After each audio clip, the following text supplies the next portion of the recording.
All right, folks, Grok 4.5 is here, and I'm sure a lot of us are curious, is this finally good at coding? Because for the longest time, Grok has been kind of mediocre at that. But now, the biggest difference and the most interesting about Grok 4.5 is that it was trained alongside Cursor.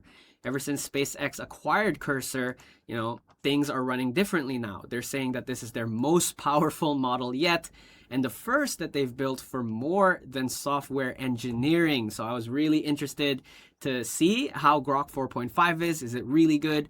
We built some mini projects on Cursor using Grok 4.5. And let me tell you, it's definitely fast, it's definitely cheap, but the quality is kind of 50-50. I feel like you need to guide it more to achieve the output that you want. And I think a lot of people on X have this thinking as well. It's 50-50. One half of the camp are saying that it's really, really good. Also, the cost is really good. But the other half of the camp are saying it's not quite at the level of Fable 5 or GPT 5.5. And what's even more interesting is the high cache hit cost, plus because Grok 4.5 has 500K context, it still has the same regression from previous Groks, which is why that could be the reason it's not good. So we'll explain everything you need to know about Grok 4.5. We'll give you a quick review on how we feel about Grok 4.5 after running these tests.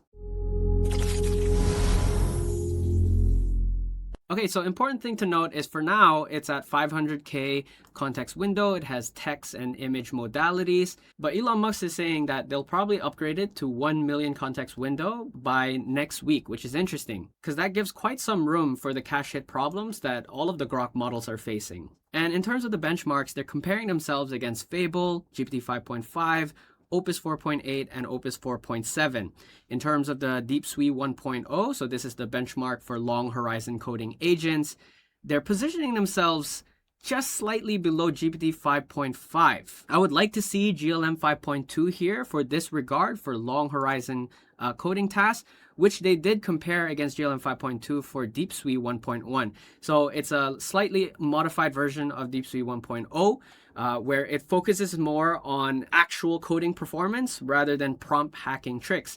So they're ranking themselves higher than GLM 5.2, but lower than Opus 4.8, Fable, and GPT 5.5. Now for SweMarathon, this is ultra long horizon autonomous coding work. They're claiming that they're better than Opus 4.8, Fable, and Opus 4.7. Now this, I certainly believe, especially after the tests that we've run, because the costs of the projects that we've done so far is only at $2.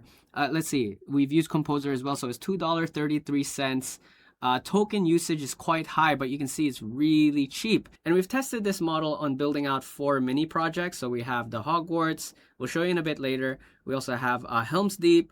We also have a 3D rendering of a medieval castle, and of course the fan favorite of this channel, the 3D Chinese architecture. And we'll also test its capabilities on code review. So this is a personal project of mine, and I handed it off to Grok 4.5 to take a look at the code and suggest some good changes. But in terms of the stance, what's very useful here is when Elon tweeted about this morning, he says the internal assessment is that Grok 4.5 is roughly comparable to Opus 4.7. So I'm going to lean towards this stance more. I feel like it is just a cheaper version of Opus 4.7, where it's definitely faster, definitely cheaper. But in terms of the raw strength, I would say it's definitely nowhere close to Fable 5. All right, so now we're going to look at the first project, Grok 4.5 build out. So this is the 3D Chinese architecture project. It's the same exact prompt that I gave to Fable 5. So here, Fable 5, same exact prompt, where it's basically a 3D model of a Chinese ancient timber building.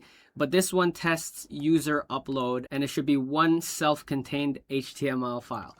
Now, the best practice is, of course, you don't want to have all of its code contained in one HTML file, because you need a lot of the node modules, the Python files, all working together to make sure that your output is good. But we intentionally say single self-contained HTML file, because if you're going to clutter all code in one, and if you can actually make a pretty good output, then that would be pretty impressive, right? So first, I'm going to show you what Fable 5 built. Okay, so this is just one self-contained HTML file.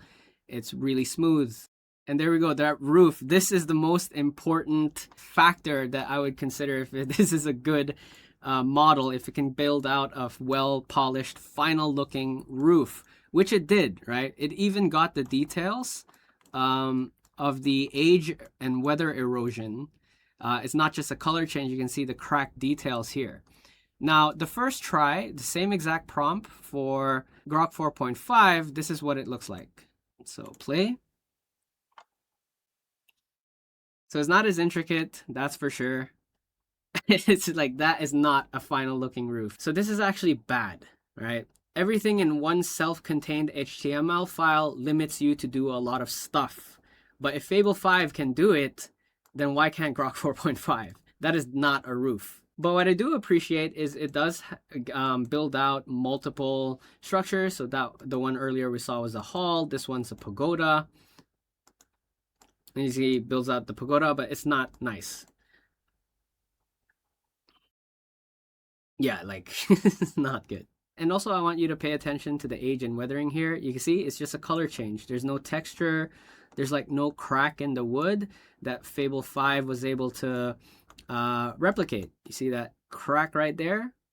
That's very good detail that it captured. So I took a step back and realized, okay, maybe this is a very loaded prompt for Grok 4.5. It doesn't have the genius level brain power that Fable 5 has. Because Fable 5 immediately knows that it cannot build out the photo upload feature if it's self-contained in one HTML file. So it flat out told me that and just say, let's just go with a demo instead. And it built a very beautiful looking demo. But Grok 4.5 just went ahead and built it anyways. So there's a little bit of a miscommunication there between me as a user and Grok 4.5. So this time I made it part 2. We removed the user photo upload feature and just build a demo, right? Build a demo, and this is what it looks like. So it's very similar to the pillar erection. Very similar to how Fable 5 does it. I didn't reference any code from Fable 5 for Grok 4.5 to build this one out. So it looks pretty hopeful. Okay, it has the same animation as Fable 5. Okay. 100%, that's it. Oh god. All right, so this is not 100% what I want. It is a final roof, but what happens when it rains, bro? Rain's gonna seep in there. You need the roof tiles. So at least the scaffolding logic is correct, I'd say. The other models that we've tested, they can build out the roof, but the sticks are poking out of the roof. So the scaffolding is still there. In terms of the age erosion, okay, still color change. There's no crack details or anything. So I would say this is a slight improvement compared to the first iteration that it tried. And from this project, I realized, okay, maybe loaded prompts are not very good for Grok 4.5. Okay, so the second project, this is the medieval castle 3D model. The logic seems correct. You wreck up the walls first, then the tower, it seems, or something like that. The gatehouse, but it gets the detail really nice. I think this is better than Longcat. So we tested the same prompt with Longcat. I like the details here. But what I don't like is I cannot control, the timeline thing. Okay, so we're just gonna pause it there. We got the siege X-ray. We can zoom in. Details, pretty okay. I like these little buildings that it added. The stables, workshops, the chapel, the curtain wall. Let's also look at the shadow details in the sun. So I got the shadow right, but I don't see the reflection of the sun. Oh, there, I'd say here, slightly, right? When it crosses from midday to afternoon, but it's not as pretty as Longcat. So I'd say this one's quite okay. I'd give it a pass. All right, now the third project is the 3D render of Helm's Deep. Same as Longcat, this looks nothing like Helm's Deep. And it's way too dark. It feels like the Long Night episode on Game of Thrones. I don't know what's going on. It's way too dark. It got the rain detail, all right, but like what, this one, big fail, I'd say. Now the fourth project is the Hogwarts one. So learning from the Helm's Deep one, I realized, okay, yeah, loaded prompts to do one shot might not be there for Grok 4.5. So I kept it simple. I just said what I wanted. And I said, improve this prompt. So I said, make a 3D remodel of Hogwarts. I want to fly around in a broomstick in first person mode. I want Hogwarts to look beautiful, realistic, one-to-one to how it looks in the movie. And I just said, improve this prompt, plan it, then build it out. And this is the outcome. It's way too bright. And it also asked me, if you want it exterior only or also enter key interiors. I said both. I want to also go inside Hogwarts and visit the Great Hall, but I can't. I don't know what's going on. It's quite disappointing. Grok 4.5. And I didn't tell it to self-contain it in one single HTML file. This is local hosting. It has all of the node modules, the disk files, the packages. And this is according to, best practice, but the output is still not good. It's really not good. Wait, am I inside now? I said to capture the details as well. Make it look nice. What details? I give this a fail. And so I thought, okay, maybe for creative work, Grok 4.5 is not that good. So let's see if it's actually good to do real coding work, real projects. So what I did was I cloned one of my projects' GitHub repo, connected it to Grok 4.5 on Cursor, and I asked it, learn and understand this project. So basically what my project is just my own version of Small News. And in case you don't know what Small News is, this is built by Swix, and a lot of the top AI engineers, even Karpathy himself recommends this if you want to, catch up to what's the latest news in AI, the recaps on Twitter, Reddit, and Discord. But the problem is, Small News is like 1 day behind. You get your news the next day. And they don't post every day. And I need it every day because I want to know what's going on every single day, even though not much happened. So this is the cool thing that I like about Small News, is even if there's not much happen, they would still recap what's trending on Twitter, what are people talking about on Twitter, and just let you know what's going on, right? So I was able to build it myself using Fable 5 for plan mode and then Minimax M3 for the code execution. So really nice. That's actually how we're able to do a lot of news now these days. But this is still in its early iterations, and a lot of improvements is needed to make this look nice. So I have the pipeline. I can set up a cron job for my daily report, or if I need it ad hoc, then I can just run the full pipeline now.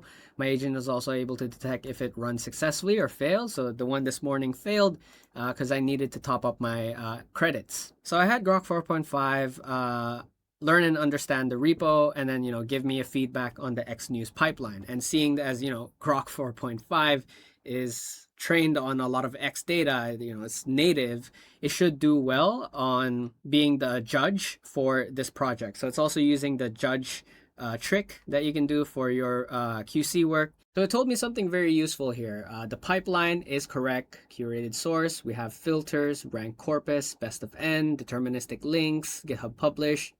But the main gap is the time window consistency. The way that my agent is filtering relevant and irrelevant tweets still needs improvement. So these are the ways that you can best use Grok 4.5 is if your pipeline involves something to do with X, right? If you're scraping X, or if you're building some sort of news aggregator, or if you need your sources from X, Grok 4.5, I'd say, do really well for that. So what I can do is I can ask it to, create a spec.md for a proposal review that I can hand off to my Minimax agent, create another iteration, and then commit and push to Git. So all in all, based on my experience, Grok 4.5 definitely doesn't have the same raw capability of Fable 5, even though maybe you might see a lot of people saying that it is on par with Fable 5. But in terms of its cost, I'd say that's the biggest advantage. If I were to use Fable 5 to do all of the projects that we did today, it would have certainly cost more than $30. But $2.33 is pretty good for a lot of the mini projects that we did today. So I'd agree with what Elon Musk say. I'd say it's like Opus 4.7, but faster and cheaper. So if you're using Grok 4.5, let me know what cool projects you're doing. We're definitely going to do an update for using Grok 4.5. But first impression, it's definitely cheap, fast, but output, you need guidance. Loaded prompts, not so good. Creative work, not so good. But reviewing pipeline specifically that involves X in that pipeline, definitely really good. So if you find this video helpful, smash up the like button, subscribe to the channel. My name is Ron. Shana now.